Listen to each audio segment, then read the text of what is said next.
नमस्ते, सुप्रभात। आज 29 जून का युग ऋषि विचार श्रृंखला का 545वां 545 चरण, दुख और सुख सहोदर सहचर, इस शीर्षक से आज का विषय उठाता हूँ। अखंड ज्योति, नवंबर 1975 के पृष्ठ 1 से। गुरुवर्य आचार्य श्री राम शर्मा जी ने लिखा था, समझा जाता है कि सुख और दुख परस्पर विरोधी हैं, एक को दूसरा काटता है। सुखी और दुखी दो विपरीत स्थिति के व्यक्ति हैं, पर गहराई से विचार करने पर दूसरी ही बात सामने आती है। चिंतन बताता है कि दुख नग्न सत्य है, सुख तो उसको सुसज्जित करने वाला परिधान अलंकार मात्र है। आगे कहा, पुत्र प्राप्ति की मुस्कान के पीछे माता की प्रसव पीड़ा झांकती है।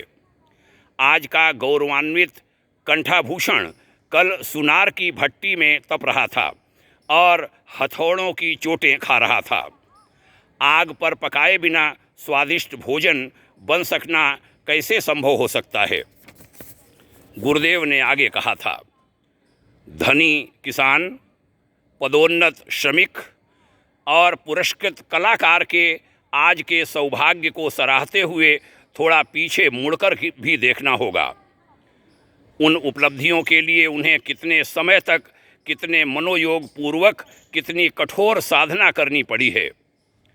पल्लवित वृक्ष का इतिहास वहाँ से आरंभ होता है जहाँ एक बीज ने अपने अस्तित्व की बाजी लगाई थी।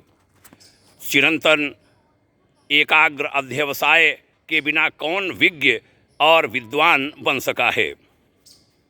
अंत में कहा, दुख बड़ा भाई है और सुख छोटा भाई। दुख पहले पैदा हुआ, सुख बाद में। दोनों चिरंतन सहचर हैं, साथी हैं। उनकी एकता को कोई तोड़ नहीं सकता। दुख को स्वेच्छापूर्वक वर्ण किए बिना सुख का सौभाग्य पाया नहीं जा सकता। मित्रों, बड़े ही कीमती ये युग विचार, आवश्यकता है इनका लाभ उठाया जाए। बहुत सारी हमारी मानसिक समस्याएं दूर हो सकती हैं यदि हम इन शब्दों के महत्व को सुन सकें, गुन सकें, मनन कर सकें, चिंतन कर सकें, अभ्यास में उतार सकें। आपने यहाँ तक सुना, इसके लिए आभार ढेर सारा। भाग्योदय परिवार की हार्दिक शुभकामनाएं।